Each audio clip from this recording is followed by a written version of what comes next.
All right, welcome everyone to today's Google Webmaster Central Office Hours Hangouts.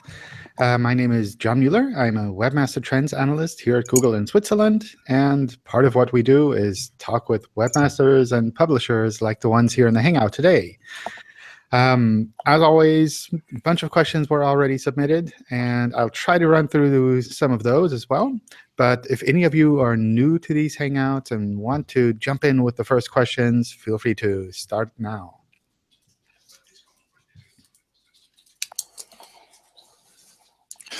Good morning, John. Heinz here from Berlin. I have a question. I work for the domain rakuten.de, and we have a subdomain which is called redirect.rakuten.de. And the Google Search Console has shown me that that this subdomain is infected with malware.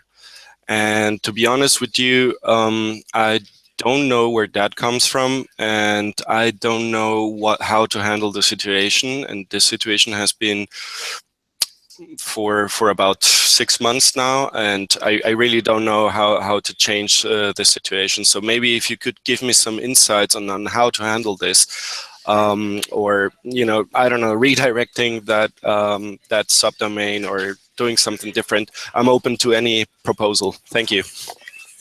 Okay. I probably need to look into the site directly to kind of see what is happening there. So I can't tell you exactly what's happening in this specific case.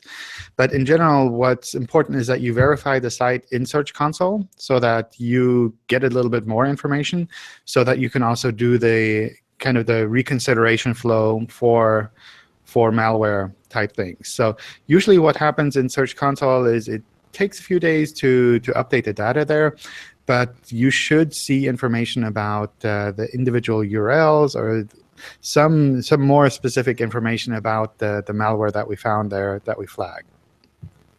If you're not seeing anything in Search Console after having verified the site, after also making sure that you have the right version of the site verified, so the correct subdomain, the HTTP, HTTPS part set properly, then I'd recommend posting maybe in the English Webmaster Help Forum, where there's a section for malware as well.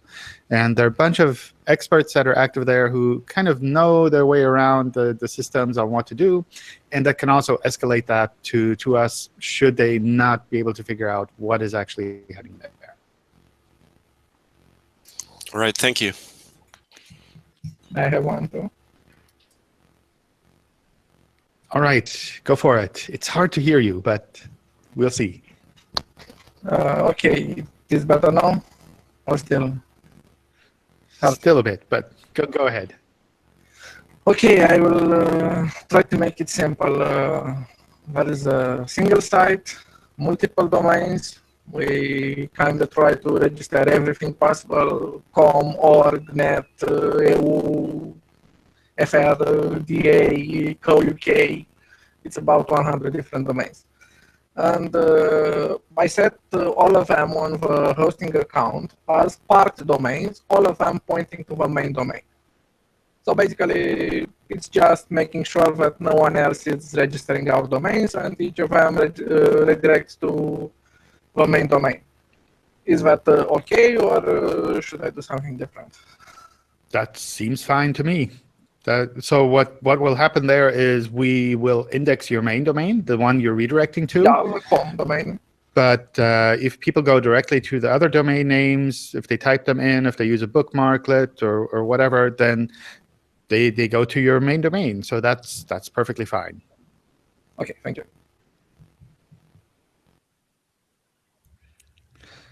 All right, let me go through some of the questions that were submitted. And we can see how far we go. And if you have any questions or comments along the way, feel free to jump on in, and we can take a look at that as well. All right. The first one is a bit of a tricky one, I guess. You effectively own the internet and the fate of many small businesses, and you do a great job. What expectation of consistency, traffic-wise, are you willing to offer? given that it's understood that we have no real expectation and don't operate like this, when a large site is hit unexpectedly and heavily that was previously considered quality by you, do you investigate? Most updates are gentle adjustments of plus minus 10 to 30%.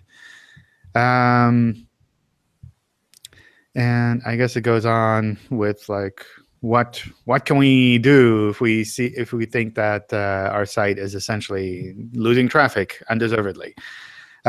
So from our point of view, we do investigate a lot of issues when they come up, either publicly or when we notice that in our systems that something weird is happening with sites.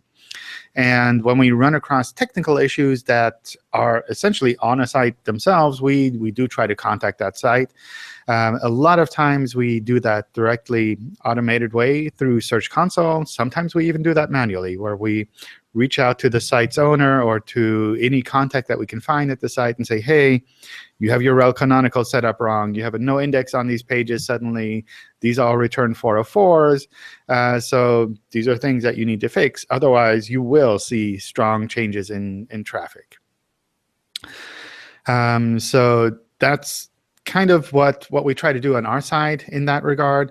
With regards to individual sites, when they do run across issues and they post in our forums, that is something that we also look into as well, where we try to figure out how much of this is happening on purpose, essentially normal algorithmic updates, and how much of this is something that we didn't expect, that maybe we need to figure out what our algorithms are doing, that maybe they should be doing differently, or that we could be doing differently in the future. It looks like you're here in the Hangout.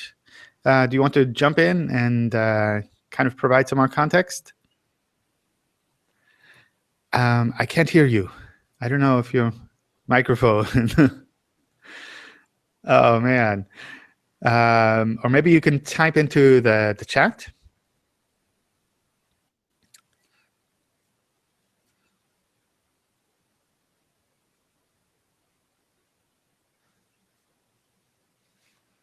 All right. So he's saying, we believe we're high quality.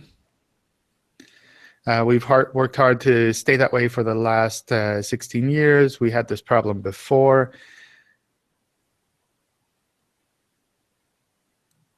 And before we fixed it with Hummingbird. So Google, I guess, fixed it with Hummingbird. It's kind of hard to say with Hummingbird because that's more of an algorithm that affects the way we understand queries. But you're currently seeing a 60% drop in traffic, I guess. So we're language forum. So I guess what I would recommend doing in a case like this, I'll see what else you continue typing there. But what I would do in a case like this is post in the Webmaster Help forum, maybe send me the URL as well separately so that I can take a look at the thread and that I can kind of double check to see what's happening there with that specific site. So some of that is really sometimes hard to tell. Some of that are just like normal organic changes that happen on the web. You can send me the link. Maybe if you start a thread in the forum, send me the link on Google Plus directly, and then I can take a look from there. I can't guarantee that I'll have a magic answer for you where I can say, well, this line is wrong on your site, or this is an issue on our side, and we can fix it overnight. Some issues we can fix fairly quickly if it's really a bigger problem. Some issues essentially require that we update our algorithms and we work on trying to improve things there. But I'm very happy to take a look, especially since it sounds like something that is really frustrating for you in a case like this. Is there a different recrawl rate for news and e-commerce sites? We have an e-commerce price aggregator for Southeastern Asia. Prices change daily, but Google recrawls our pages like once in every 7 to 10 days. So a lot of the content is essentially obsolete. So what I would look at here is we did a blog post recently on crawl budget, crawl rate on the Webmaster Central blog. And I take a look at that blog post to kind of see how we look at things like crawl rate. So just because a site is a news site or an e-commerce site or a price aggregator doesn't mean that we will crawl that site more frequently or index the content there more frequently. So that's kind of the general thing here. We do look at things like how fast do we think these pages are changing. But we also look at things like how important is it for us to actually keep up with all of these changes. So some sites, for example, change every day or change every couple of minutes. But they do that because they're aggregating feeds from so many other places. And from our point of view, it's probably more worthwhile to index the original source rather than just this aggregator. So I don't know in your specific case if that kind of falls into that category, but that's something where I double-check the blog post and really try to make sure that what you're doing is in line with what we're looking for as well.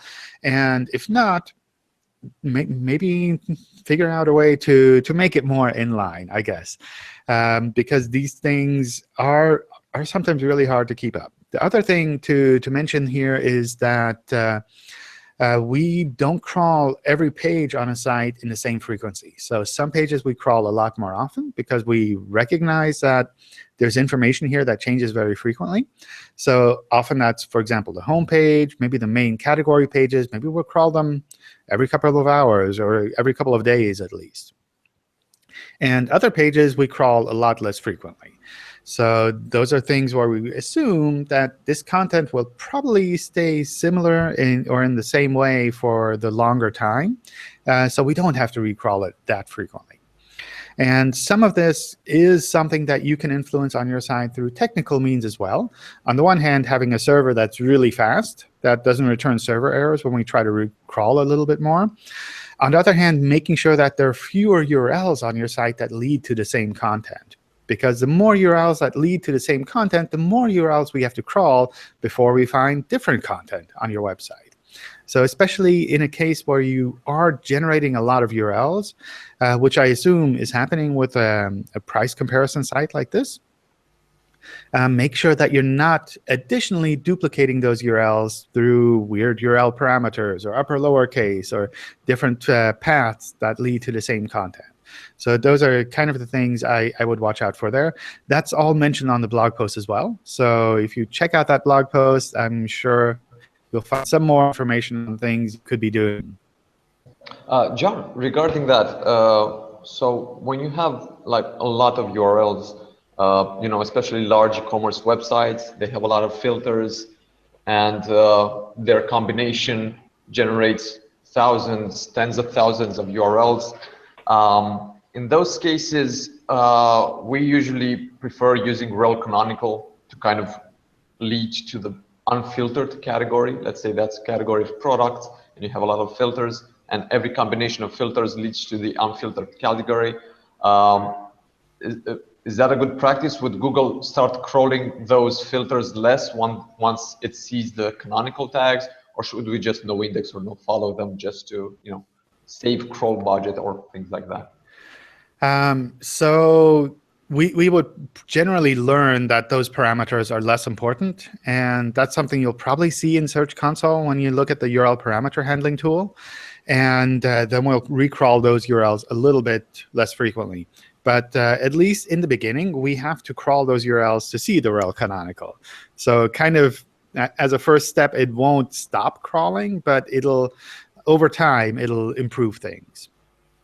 Okay, but if I have like 1,000 categories, but the filters create another 100,000 URLs, 100 times more, is canonical still good there, or should I be worried and start no following some things just so Google doesn't get lost? I think a canonical is good there. I would also use the parameter handling tool directly in a case like that, where you kind of know what you're doing and explicitly say this parameter is irrelevant, or like provide a sample URL for that. So this parameter doesn't change the content, I think, or something like that. Is that exactly equivalent to a rel canonical tag? It's not equivalent, but it's very similar for us in that we know we can simplify the URLs that we find and just focus on the parts that are actually relevant. But does it play the role of aggregating any signals you have? Oh, yeah. Okay. Yeah. I have a follow-up on something you said too. OK. By the way, I hope I sound less robotish now. Yes. Perfect. Okay, great. So all it takes is a rejoin. So my question, you said that you crawl certain pages more frequent and other pages less frequent.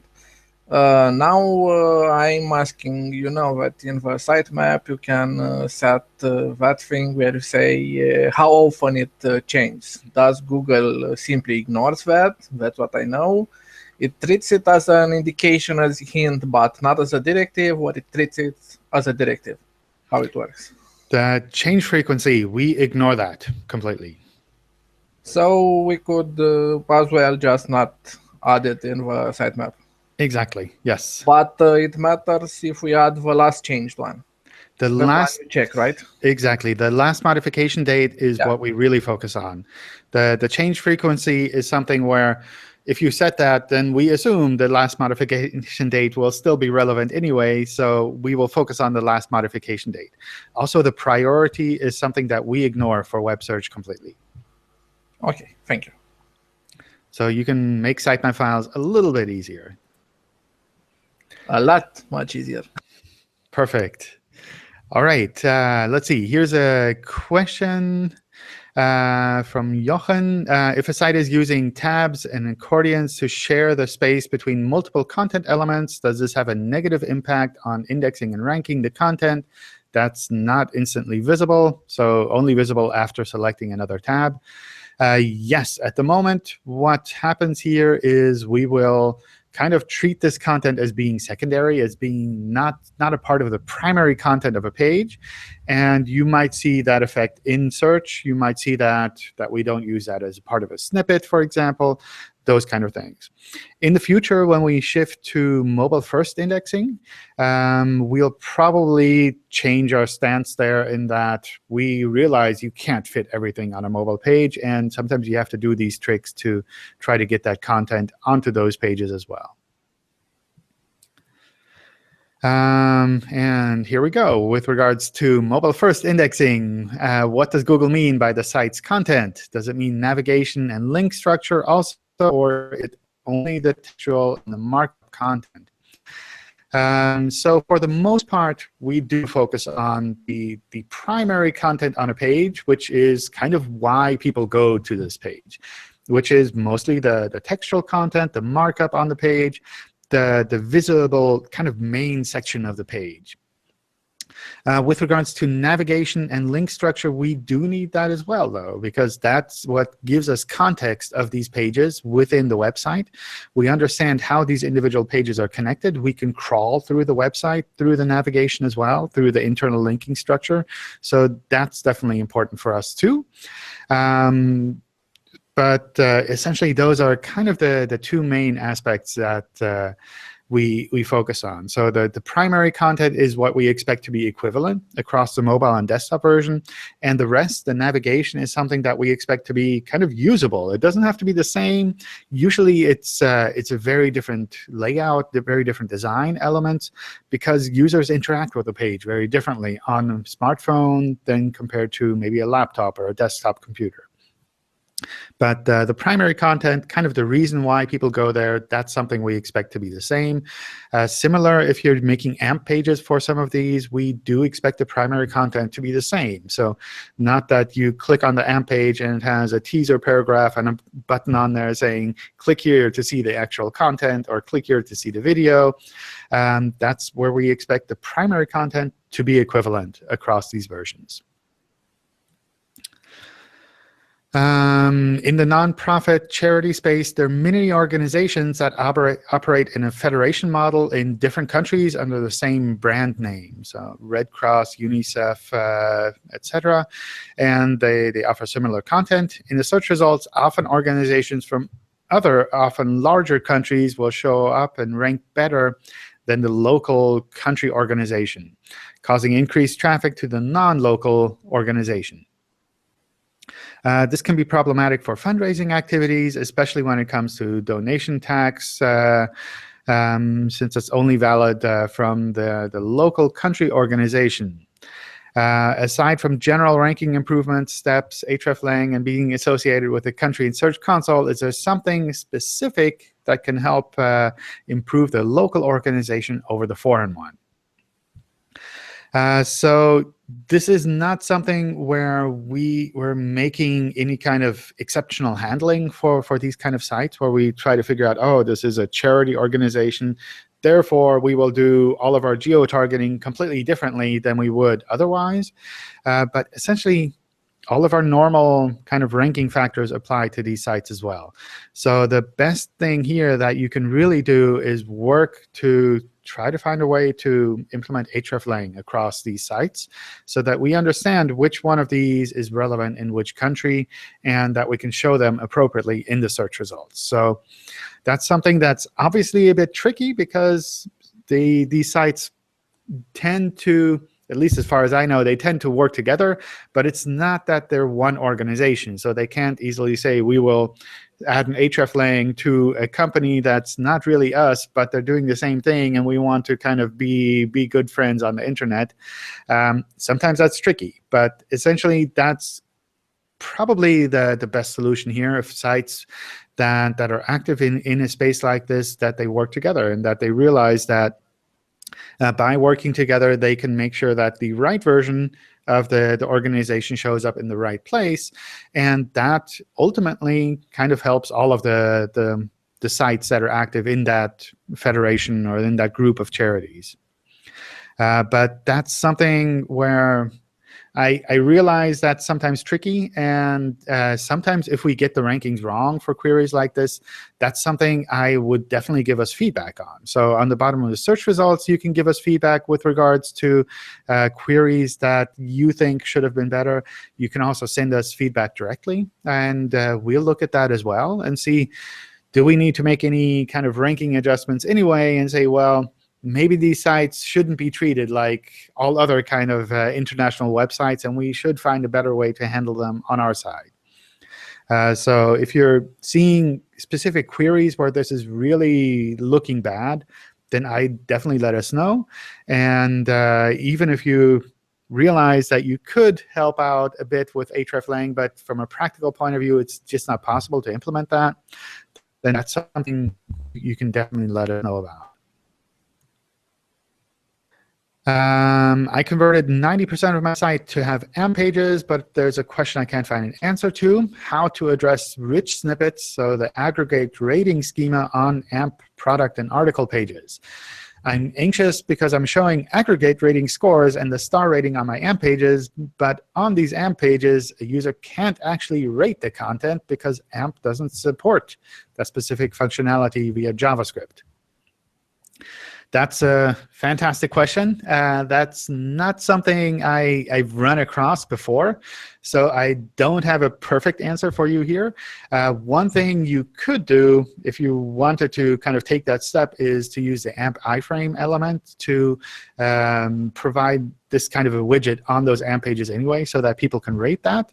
But it's something where I don't have a perfect answer for you there. So between the AMP iframe and a link to your normal mobile pages so that users can actually rate there, those are kind of the two options that I'd suggest there. As far as I know, the rich snippet team is not going to go out of their way to try to find AMP pages that don't provide the same rating functionality. But I also know, as a user, if you go on an AMP page and you realize that there's functionality that you're not seeing because you're on the AMP version, then that's really frustrating. So this is something I'll try to find a bit more about internally. But also, if you start maybe a thread in the help forum, then that could be kind of interesting to get other people's feedback on that as well, to see where we could be going, or maybe other people have some tricks that can be useful there.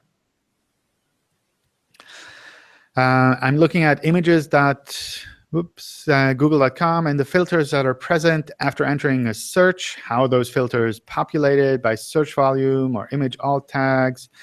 I don't actually know. That's an interesting question. Yeah. I assume it's a combination of different things that we look at there with regards to trying to both understand the images that we would show there, and with regards to maybe seeing how people actually interact with this, where our algorithms adjust and kind of provide different options depending on that. Image alt tags is usually something where I'd say it is grouped into kind of the bigger category of understanding what this image is about, which includes things like the caption below the image, text around the image on a web page. All of that helps us to better understand what these images are about. So if you're thinking about kind of the images themselves and what we know about them, it's more than just the alt tags. Is there any risk for rankings if after a relaunch, the navigation of a website isn't visible anymore? So that sounds like a really weird relaunch in that if users go to your web pages and they can't actually navigate within your content, then that might be something you'd want to work on. With regards to isn't visible anymore, of course, if we can still see the internal navigation when we crawl the page, then at least we can still kind of follow the links and go through the rest of the website. So that's something that from my point of view, definitely still needs to be there. Because if we just see the primary content and no links to any of your kind of additional context within your website, your other pages on your website, then chances are we'll start seeing those pages as being kind of islands on their own. And it'll be really hard for us to find the rest of your website and to understand how does this individual page fit into the context of your whole website, your whole kind of scheme that you're putting together there online. So that's something that I would kind of take a look at there. If it's just a matter of kind of a different UI design, where maybe you're putting everything into a hamburger menu on the side or on the top somewhere, then usually that's less of an issue. That's, of course, something from a usability point of view you'd want to double check. But at least from a crawling point of view, that's usually less of an issue, because we can still pick up those menus when we crawl the HTML page. We have a question about multilingual sites. How do we make sure that Googlebots index a multi-language website that's auto-redirecting users based on their browser settings in the right way? So the language site can be reached via domain.com/en or /de. Googlebot should be getting the other language versions of the websites too, not just the English ones. Is it against the terms of service or cloaking to do that auto redirection if the request is not from a Googlebot? So you shouldn't be treating Googlebot differently than normal users. So the general theme of auto redirecting based on browser settings or based on perceived location of the user is usually fine, provided we and users can access the individual versions as well. So if you have, for example, your root URL on domain.com and it auto redirects to /en or /de based on language or location settings, then that's something Googlebot should see, users should see. But the individual DE and EN versions should be reachable separately. What you can do if you recognize that you think the user is kind of accessing the wrong version is maybe show a banner on top and guide the user to the right version and kind of encourage them to go to the other version as well. But you can't redirect them automatically, because then Googlebot would also be redirected automatically. And that would result in that language version never being indexed in Google. So that's kind of the problem that we're facing. There's actually a really good blog post out there from our blog, maybe 2 years back. Let me see if I can figure out the title. With regards to handling these kind of auto-redirecting home pages. Just a second. All right, here we go. It's called Creating the Right Homepage for Your International Users from 2014. And it kind of goes into the topic of how to set up the hreflang markup, how to make sure that you're redirecting in a way that works for users and that works for users as well. So that's one thing I would definitely look into. Dig up that blog post, go through that, and make sure that you're following that advice there as well. So it's not that crazy with regards to implementing something like that. But it's very easy to kind of run into a situation where Googlebot never actually sees the local language content. And suddenly the search results snippets are in English. The titles are in English, even though users could actually go to the German version. I wanted to ask how Googlebot follows href links on an AngularJS single-page application. Is it following from a user's point of view and just fetches the changed information, or does the bot render every href link like it would open it in a new tab? I'm asking because we're not reloading the title, and when user clicks on a new page, so the bot might not see the new title. So in a case like this, it's more like we're opening the page separately in a new tab. So when Googlebot crawls, it doesn't provide any sense of context. So it doesn't provide kind of like this the session type information. Essentially, it tries to access every URL as if it were a new URL that was typed into a browser. So that's kind of what we're looking for there. So if when people navigate within your website and your URL changes through like the HTML5 history API, and you don't update the title tag, then that's less of an issue on our side, as long as when we access the page directly, we do see that updated metadata as well. So that's essentially how we handle that from a Googlebot point of view. With regards to usability, it might make sense to update the title anyway, because users could also see that in the title bar of their browser. So that's something where I wouldn't ignore it just because Googlebot does it in a slightly different way. At the bottom of the knowledge graph, where it shows people also search for, when searching for a business, it shows 4 related businesses instead of 5. Is that normal or not? I don't know how this is actually compiled from a knowledge graph, but it's something where if you're seeing 4 instead of 5, then that's usually just a matter of how algorithms have put things together. So that's something where, from my point of view, I wouldn't worry about this. It's definitely not something that you can influence. You can't like force the knowledge graph to point to other related businesses. And a lot of sites, they appreciate like not having too many related links there as well, because they want people to go to their business, of course. But that's something I wouldn't worry about there.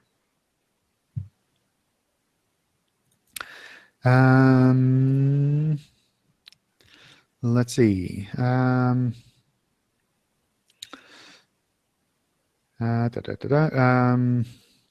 just moved a site in November. Most of the site's pages are increasing while the old site's pages are dropping out. However, the homepage is not even close to the top 20 search results for brand terms, except for the domain name with extension. What could that be?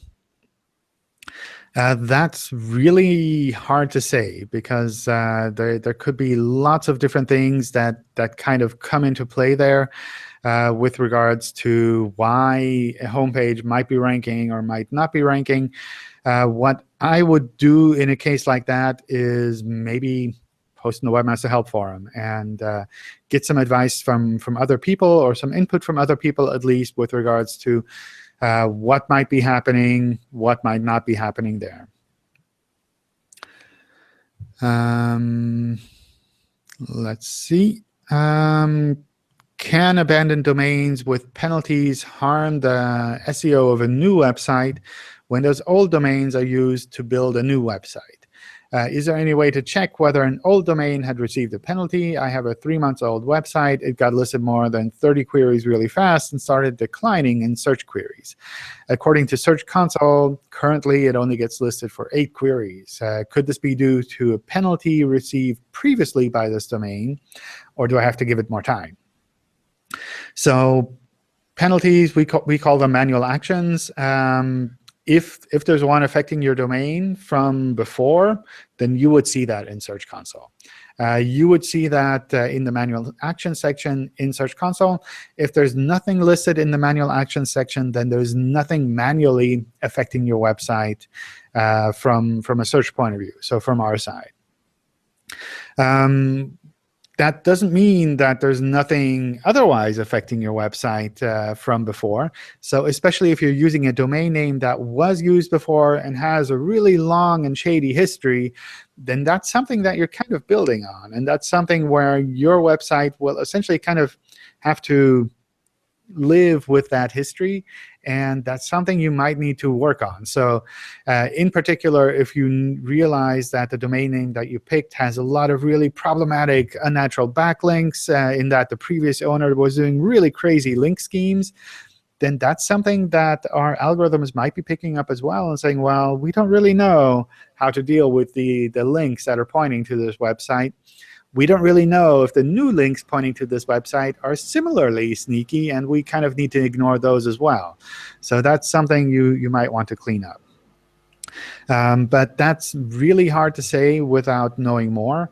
In the very general situation here, where you're saying you have a 3-month-old website, it got listed for a bunch of stuff fairly quickly, but now it's kind of declining, then that could just be the normal way that new websites are handled. So in many cases, we will kind of give a website a benefit of a doubt and say, well, we think this is a new website, and we'll try to see how it performs in the search results. And if we see over time that this is the right place to show it, it's relevant for those queries, we see support from users who are linking to this site, based on that, then that's something where we're saying, well, this was the right place. Or maybe we'll need to adjust the relevance over time based on how we see things kind of settling down.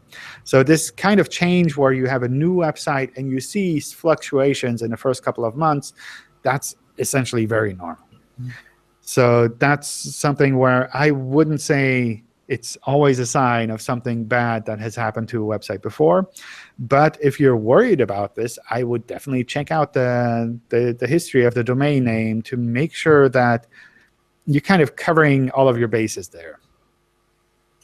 May I have a suggestion to you? Sure. Not a question, just a suggestion. You said now, and you said other times, that Google sometimes is able to pick when a domain changes hand and is treated as a new domain, pretty much, dropping all signals. Would you maybe consider someday adding this to the Google console, like letting domain owner say, this is a new domain, I'm a new owner, please drop all my signals, both bad or good, and let me start fresh? It might be useful. That's an interesting suggestion. Yeah, so we've heard that a few times. I don't know if we would actually do that. On the one hand, that's something I suspect could be used by spammers as well in a weird way. And I'm pretty certain that site owners who don't really know their way around SEO that well, they might accidentally use this feature and say, oh, I moved to HTTPS, therefore I want Google to drop all of my signals and I want to start fresh on HTTPS, and they will just shoot themselves in the foot in a really painful way. So that's something where we kind of have to figure out what we can do there. And if we, for example, gave webmasters this option and we realize that they might be using it in the wrong way, and we need to protect them from using it in the wrong way, then we already need to have algorithms to recognize when is it in a good way, when is it in a bad way. So we might as well just use those algorithms directly. Could be somehow hidden, like the disavow tool, somewhere separate, like. Yeah, it could be basically disavow all links. Yeah, that pretty much work like that. I I think you could do a lot of harm to your website if you don't really know what you're doing. So that's You're right. I don't know. That always makes me a bit nervous. That's also part of the reason, for example, why we don't support the no index directive in robots text officially, because we realize people copy and paste robots text files and they don't understand what they're doing in the robots text file, and suddenly they no index their whole website and everything is gone and they don't know what is happening. And so these are things where we try to protect sites from messing up, and to some extent, if we already need to interpret what they're doing, then why don't we just do it automatically so that they don't have to kind of make this terrible decision on their side? Like, should I start completely fresh with my website, or can I kind of build on the past, and is that more profitable for me in the long run? It But, makes sense. it's definitely something I'll bring up with the team again, because every now and then we hear issues where we think, well, this would have actually been useful if there was this reset button that the site owner could have used. Doesn't the same argument hold true as he says for disavow and for site move? You can do a site move and change an entire domain in Webmaster Tools. Surely that's just as, if not more, damaging. But you still need to kind of do the redirect as well. So you could do a site move and say, well, I take my whole website and I redirect it all to a homepage somewhere else. That's an option where you could kind of shoot yourself in the foot. But that's something where you would see that in a browser as well. So anyone accessing the old URLs would be redirected to the homepage, and you'd kind of see, well, this is something that's very visible. It's not just for Google kind of in the back.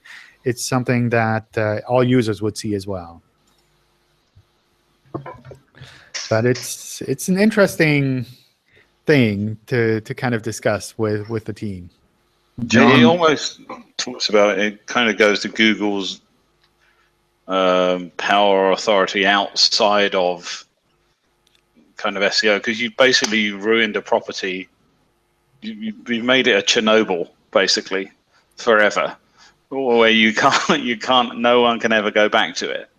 But there certainly should be, for marketing purposes, business purposes, the ability to use something. I'm not saying it's your responsibility. You're only doing what you can do, and perhaps Yahoo haven't and Bing haven't penalized it forever. So I know you pay your money and take your choice, but I think it's an interesting discussion. Yeah. John, I'm going to jump in and ask a question if you don't mind. All right, go for it. So just the backfill on this. So a news website, it's mobile responsive. They also publish all their news stories to AMP. They have the proper rel AMP HTML setup and the canonicals on their AMP pages. But what they want to do, they want to redirect their mobile users to the AMP versions. So the question is, what will Google do if they see a rel, a link rel, with both AMP HTML and alternate? And they also see that the normal, the regular site is actually mobile responsive also. Okay. Good one, eh? That's an interesting setup. Yeah. I don't know what the best approach there would be. So you can definitely make your whole site. We call it, I think, AMP Canonical, where essentially the AMP version is a canonical version. You redirect your users to the AMP version, and that's the version that we would use for indexing as well. There are a handful of sites that I've seen that use this kind of setup. But the setup where you have a normal desktop page and essentially the AMP version is the mobile version of the page, that's something you could theoretically do as well, where you could kind of say, treat it as the separate mobile URL kind of mobile version. You link with both rel AMP HTML and rel alternate for the mobile version to the AMP page, and from the AMP page with the rel canonical back to the desktop page. So theoretically, you could do that. One thing to kind of keep in mind when you're considering this is as we shift to mobile-first indexing, we would be indexing your AMP version as the primary version in a case like that. So if there's like a difference with the content, with the functionality, then we would kind of be using the AMP version as the index version. Okay, and is there a conflicting signals if the site is mobile responsive? So Googlebot goes in and they see the desktop site and they see that it's mobile responsive. But at the same time, you're giving a rel alternate with a mobile URL. Is there? Can you be like? Can you be clear on what will happen there, or do you just have to take your chances? Good question. I don't have a definitive answer for you there, mostly because I haven't kind of diagnosed the situation that's set up like that. But in general, if we see the rel alternate for the mobile version, we will assume that that's the mobile version. Okay. So we're not going to try to see, well, is this desktop version also kind of usable on mobile? Instead, we'll say, well, there's a rel alternate for the mobile. We'll just use that one. Okay, cool. We'll test and see. Yeah, or if you have like a sample section of a site or a handful of pages like that, let me know, and I can double check on our side. Okay, cool. Cool, thanks. All right. It's been mentioned that mobile site speed wouldn't be considered a ranking factor after mobile first. Does it mean that desktop site would still affect rankings? We are actually looking into figuring out a way to use mobile site. So that's something where probably you'll see some changes there over time. At least at the moment where the desktop version is the canonical version, that's the one that we're focusing on with regards to speed.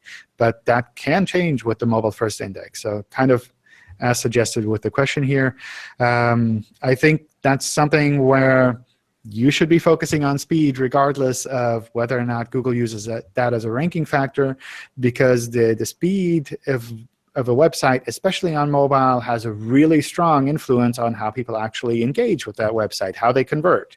And there are lots of e-commerce sites that have done studies on this where they're just introducing maybe 100 milliseconds delay, and they see a measurable impact on the conversion rate. So that's something I would certainly focus on regardless of anything that happens with the ranking factors on our side. Do I have to use the canonical tag if I operate two websites in parallel with more or less the same content? If I'm using canonical tag, oh, this is between desktop and mobile version. Yes. Well, have to is kind of I don't know, maybe saying too much, but that's the general setup. If you have a mobile version and a desktop version, then you set up the alternate tag from the desktop pages to the mobile version, and on the mobile version you have the canonical set to the desktop version. The idea behind that is that we can focus on the desktop version and use that for indexing. If I'm using canonical tags, does this mean that my mobile websites will no longer be indexed? Yes. So the idea is actually that the mobile version is not indexed, but rather that the desktop version is indexed. But when we recognize when users are searching on a mobile phone, we will show the mobile version because we understand this content is available in this desktop version and in this mobile version. And if someone is searching on mobile, we'll show the mobile URL, and we'll rank it based on the desktop content. So it's not that the mobile URL would never be visible. It's just that we focus on the desktop version for indexing. John, I know this is jumping the gun, but when you move to a mobile-first world in terms of the index, that would imply that a lot of sites are going to have to change their setups. Is that? Our plan is that most sites don't need to do anything. So okay, cool. Specifically the rel canonical, those kind of things, we will see that more as a sign that you're saying these are equivalent. And we understand, well, this is the mobile version, this is the desktop version, we'll use the mobile version. And it's not that we'll require people to change their canonicals or anything crazy like that. Okay. The main things I've seen so far where people might need to make changes is on the one hand, embedded content. If you have videos and images that you don't have on your mobile version, then obviously we would lose those. The same is structured data. If you don't have structured data on your mobile version, then we would lose that too. And finally, there's hreflang, where if you don't link the mobile versions as well, then we obviously lose that information too. But for all of these, we're also looking into ways that maybe we can find a way to combine the desktop and the mobile signals to try to tide people over, so that we don't have like this one cutoff time and everyone has to scramble and make their changes. But we'll definitely be providing more information as we get closer to kind of the mobile-first launch, or when we start figuring out when we actually have a fixed time plan for launching this. Because at the moment, we're just experimenting with very few URLs to kind of see where do the problems actually lie compared to where the problems might potentially lie. OK. John, may I ask a question regarding Search Console reports? Sure. Well, I've been trying to build a tool that extracts some useful data from Search Console reports, and I'm also trying to do the same in the user interface of Search Console. But I'm getting some weird results for certain queries for certain pages. It's like it appears that there is, for instance, a query for a certain page that appears like 1,000 times a day, and the average position is 360. Is this normal? Could be somebody scraping Google search results and causing this? I don't know. Maybe. So for the most part, we do filter out those kind of queries where we recognize that they're not made by people. But it's hard to say. It sounds kind of weird that someone or so many people would bother going that far down. There's also, I guess, the matter of this being the average top position. So it might be that a lot of people see it very high and a bunch of people see it very low. So that might come into play. It could also be that maybe this is actually an image search and not a web search. And in image search, it's a lot easier to scroll through like hundreds of results and to see an impression on something that's actually very far down in the search results. So that might also be something that you're seeing there. Yeah, well, I don't know, because a colleague told me, I don't remember, maybe it was in the previous version, that it would be possible to see somehow the position where the actual clicks are appearing, because that page, despite the average is 360, it is actually has clicks. So I don't know if it is a robot that is clicking or it is a real person.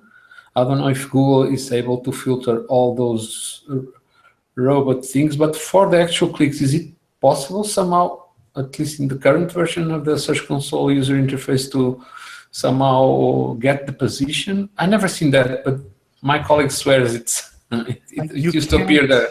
Yeah, you can't pull it out for individual requests. You can kind of narrow it down by picking a very small time frame and very kind of specific filter parameters with location and maybe type of search, for example, to try to narrow down exactly what they were searching for. But you can't filter out for individual searches. Yeah, so you're saying that I am not able to get the average position of when people click? When people click, I don't think so, no. I think you see the average position when it was shown, and you see for that average position how many people clicked, but you don't see like filter away all impressions that didn't click and where they actually clicked. Okay, thanks. You can kind of infer that, though, can't you, from how many clicks an average position 2 gets versus an average position 6 versus... I mean, it's not going to tell you exactly, but that You're giving it enough data to be a guide. It should be pretty close. Yeah. I was trying to help you there, John, not make it more. Yeah. I guess it's really hard in a situation where you have a ton of impressions and very few clicks, and you want to figure out what are people actually clicking on and why is there kind of this discrepancy. But I guess that's the way Search Console is aggregating this data. That's making it a little bit tricky for this specific case. Maybe you could show, I don't know, a banner on top of the landing page and ask people what they actually saw and see if some of them reply. May I have one more, John? Sure. Okay, it's one thing that kind of worries me. It's this new site we're launching. And we planned quite a big campaign to promote it. Radio, TV, for bloggers, which will presumably give us a lot of links, hopefully. Obviously, it's not a guarantee, but we expect a lot of links. Now somebody warned me that this is bad because there seems to be some penalty for new sites that get a lot of backlinks right away. Is there anything like that or no such thing? So it would be okay if a brand new site starts away getting thousands of links or hundreds of links at least every week for its first weeks, or it will be seen as something artificial and get a sandbox penalty or something? For the most part, I think our algorithm should be able to deal with that perfectly. So that's kind of a normal situation where a site does a really big and fancy launch, and a lot of people talk about it. That happens, right? And if you do something really fantastic, you have a new website out, and suddenly all of the news sites are talking about it, then it's completely normal that there's this big rush of traffic and a big rush of links, and we see kind of this big collection of signals kind of grow very quickly. That's perfectly normal. So that's not something that I would kind of like shy away from doing a big media campaign just because you're worried about the SEO side. But you said for the most part. What's the...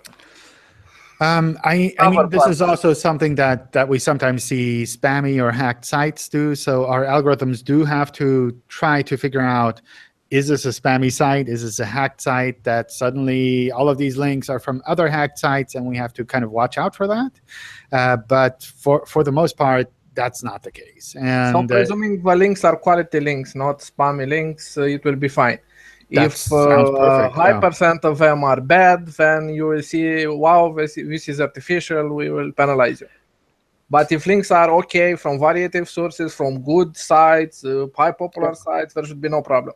Yeah, I mean, if you're a big brand and you do a big campaign for a new product that you're launching and you have a special website for that, it's like something else. It's completely normal that you work hard to create a big splash when you launch something that you're proud of, and then a lot of people link to it. That's something that we have to deal with, and that's something that I would say would be an error on our side if we didn't show that website fairly quickly in the search results properly, because people are talking about it, people are linking to it. It's almost a loss if they can't find it in search. Okay, thank you. And I will do Javier a favor, and he is asking something in the chat. He is asking, I think, the first time if it is okay to redirect a 404 page after some seconds. Maybe Yes. you answer him too, and I will shut up now. Yes, you can do that. Sure. Sure, Javier. So if we see a 404, then we see a 404 and we don't look at the content. So we don't look to see what is visible on your 404 pages, on your server error pages. We essentially assume that's something that's the user can look at and kind of deal with. We don't follow the content on pages that return any of these error result codes. Okay, thank you. And I would like to ask you like another question. So my site is like one site, and the URLs are built with like, there are no proper URLs, but they are built with parameters. So question mark, category, whatever. But and I went to Google Search Console, and if I click on send and like fetch and render, I get what the user gets, but if I go like just to fetch as Google, the source code is like 100% duplicated in all these cases. So if you go to the source code, all the description of all the categories are there. So my question is like, am I going to be penalized for this practice or? So you're probably using a kind of a JavaScript framework to create those URLs? Yeah. So as long as fetch and render works, then I think you should be OK. So that's something where I wouldn't really worry about it. The normal fetch as Google is just the HTML version. So that would be normal, that we would just see the raw HTML without the content. The fetch and render is what we would actually use for indexing. So that sounds like you're doing the right thing. Also, to kind of keep in mind, in a case like this, if you look at the cached page after it's indexed in the search results, you'll probably also see the raw HTML. So you won't see the kind of rendered version in the Google cache. But no, in the cache it's duplicated. Like the cache just caches the homepage, so to say. It doesn't give you what the user gets. Exactly. So that's also perfectly normal. That's kind of the way that the cache is designed, which makes it a bit confusing for this specific case. But most people don't look at the cache page anyway. And should I also add the parameter in these URL parameters in Search Console? Like you don't need to do that. Okay, great. Thank you. Sure. John, do I still have time for a question regarding how Google is dealing with different languages, probably catching or not catching some black hat that may be going on? Is that sometimes I try to help in Webmaster forums for Portuguese, and this week a user reported some sort of, I would say, serious, because it's some words that should not be related to porn, but the results are populated like 3 pages of results of porn sites.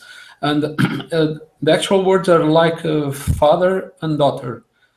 But if I search them in English, no porn appears. If I search in Spanish, porn appears. If I search in French, no porn appears. So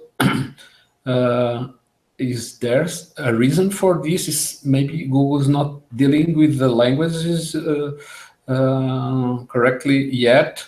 Could be, well, I hear that Google is using artificial intelligence. The intelligence is better in English, but not in other idioms. What is the justification that you can give, if you can? I don't know about the specific case, so it's hard to say, but it's sometimes normal that the search results are different in this way across different languages, kind of like you mentioned, because our safe search classifiers, they have to understand the query, they have to understand the content, and sometimes there's this subtle mismatch where there's a lot of content like that out there, and we don't realize that probably people aren't searching for this specific kind of content, but rather they're looking for something different. So these are the type of things where letting us know in the Webmaster Help Forum, escalating that to the guides there so that someone from Google can take a look at that, that's kind of the right approach. Also using the feedback on the bottom of the search results page, that's really useful for us too. To kind of let us know that, oh, you were really surprised to see these kind of bad search results for a query that's not really that problematic. Yeah. What actually happened, that there was some news in the local newspapers that Google was, I think the word was stepdaughters. And somebody written an article in a well-known newspaper, online newspaper, and after a while, it seems Google sorted out for that specific word, but for father and daughter, it's still there. And actually, I recommended that to use the report forums, and hopefully the guide will look at that. But my question is more like, could it be that Google is not getting the black hat schemes that because most of those porn sites we know that it's terrible, and could be that Google is not yet catching very well those whatever schemes they use to position tens of sites ahead of real search results for those words. I assume it's not so much a matter of like black hat SEO, but more just a matter of us understanding the queries. So I think the general thing to keep in mind is we see tons of queries for the first time every day. So I think it's something like 10 or 15% of the queries are new to us every day. So we can't classify all of the known queries and say, well, for this query, we expect these kind of results. For this query, we expect those kind of results. And it's completely normal that some queries that we haven't maybe analyzed manually show results that are kind of weird. And those are failures on our side where I'd say our algorithms should be doing a better job of understanding that query, even though nobody has manually ever looked at that. But it's not the case that I would say this is because people are doing black hat SEO and they're getting away with it and they're able to rank for random queries like that. I'd see that more a failure on our side with regards to understanding the query, understanding the relevance of this query with regards to what people are actually searching for. You mentioned these report tools. How are they handled? Someone look at every report manually. We have to rally 100 or 1,000 people to report the same thing to be checked. It is checked algorithmically, or how it works? It differs. So it's something where, obviously, if we see a lot of reports for the same issues, then that becomes more visible for us so that we can actually take a look at that. But there are different teams that are handling these reports, and some teams like to take a sample of the reports. Others take a look at the most reported issues. There's a variation between manual and algorithmic ways to kind of look at this. What doesn't happen on our side is that we take all of these reports and say, oh, so many reports for this issue, therefore we'll automatically take action on that without anyone taking a look at that. Because we realize that sometimes a lot of people report something, but just because they're all reporting it doesn't mean that it's actually a problem. So that's kind of the one situation that we kind of try to guard against. But the way that people actually review it on our side, it really differs quite a bit. So basically, it is looked by a human person if enough people report it. And enough people differs from case to case. In most cases, yeah, in most cases. And I think it also depends on where people are reporting it, what kind of content people are reporting. So if you're reporting, I don't know, a problematic forum post in one of our help forums, then that's probably handled differently. Such results. Yeah, or individual results in, for example, if you go to image search and report individual URLs, then that's something that's probably handled differently compared to going to the bottom of the search results page and clicking the generic feedback form and saying, I don't like any of these search results. So that's something where we try to take the right action based on the information we have, and we try to do that in an efficient way, in that we're not like chasing all of millions of individual reports where people are saying, I don't like this site, I like this site better, therefore you should swap the ranking or something like that. Are there so many reports? Oh, there's so many reports. It's crazy. So I've looked into some of those feedback queues, and there's so many people that either don't understand how the feedback feature works, in that they assume maybe there's another person that will answer their queries directly, or that report all kinds of crazy stuff. It's interesting, an interesting look into human psychology, I think. Okay, thank you. Yeah. I have another question, sorry. Sure. Like my site is built now, so domain/category, but all the subcategories are also like domain/subcategory 1, subcategory 2. So is that structure okay, or would it be better to have like all the subcategories within a category folder? That structure should be okay. that sounds perfectly fine. I wouldn't worry about that. The main thing I would do with the URL structure is to find a structure that you can live with in the long run.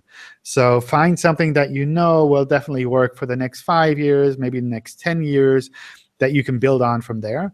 Because every time you have to change your internal URL structure, it's really a kind of hassle on our side in search, because we have to understand your website new again. So finding a structure that works for you for the next 5 years is what I would look at more, rather than like what structure is currently in vogue among the SEOs. Okay, and just last question. So when a product like expires, like is it better to just leave that page with a warning message like this product is no longer available? Might take a look at these other products, similar products, or is it better to redirect it to the category page, so to say? I would try to provide a 404 page, something like a 404 page for individual products that are no longer available. That could be something specific to that product, where you can say, well, here's the existing product information that we have, maybe the manuals or kind of support links as well, and just provide that to the user, and that can remain indexed. Or if you say this product is really gone and I have nothing to kind of show in its place, then I would show a 404 page and maybe list some other products that are similar on that page. By redirecting to the category page, you're kind of confusing the user, because they clicked on a link to go to that specific product, and then they landed on a category which doesn't list that product. So it's a weird situation. And our algorithms look at that, and they think, oh, probably this webmaster just meant a 404, and then we'll treat it as a 404 anyway. Okay, great. And like I was also discussing with the guys, like I don't have a CMS now, so we do it like pure HTML code, but we don't have a sitemap. I'm trying to create. Do you guys have like any insights on tools that I can use to automatize like a sitemap? I think we have or had a list of different sitemap tools out there, but sitemaps is such a standard format in the meantime that tons of tools support that. So that's something where I'm pretty sure that there are easy ways to get support for that. Yeah, and even though like do they like also update the URL or themselves? They should. Okay. Yes. That's kind of what I would expect from a sitemap tool. So especially if you use a plugin for a CMS, for an e-commerce site, for a blog, then that should update automatically, because that's what sitemaps are for, to tell us as quickly as possible, this page changed, this one is new, that one is gone. Yeah, the thing is that since I don't have a CMS, that's the problem. So, yeah. Okay, I will try to. More manual work for you. Okay. Thank you. All right. We've kind of taken a lot of time. So I appreciate all of your questions, all of your comments, and I hope we can set something up for the future again. So I just forward something as well. I had a Google alert, but it had a virus in it, so it was picking up something that already had a virus on the page. Should I forward that to you? Sure. Not the virus, but the link. Well, yeah, but I didn't know if there's any way to do that, because it was a PDF, this PDF virus that's been going around. And sure, you picked up Google alert for something. Yeah. All right. I mean, this is also kind of why we have the browser warnings there, so that when something makes it into one of these links and emails somewhere, that at least when you try to click on it, it gets flagged. But I'm happy to take a look and pass it on to the alerts team to see if they can fix that. Thank you for hosting us, John. Thank you for coming. It's been great having you. Always good to see some new faces here as well, and some old faces. So I'll definitely be setting up the next round of Hangouts, and maybe we'll see you again in one of those. Thanks again, and have a great weekend, everyone. Thanks, Bye. John. Bye. Bye. Thank you.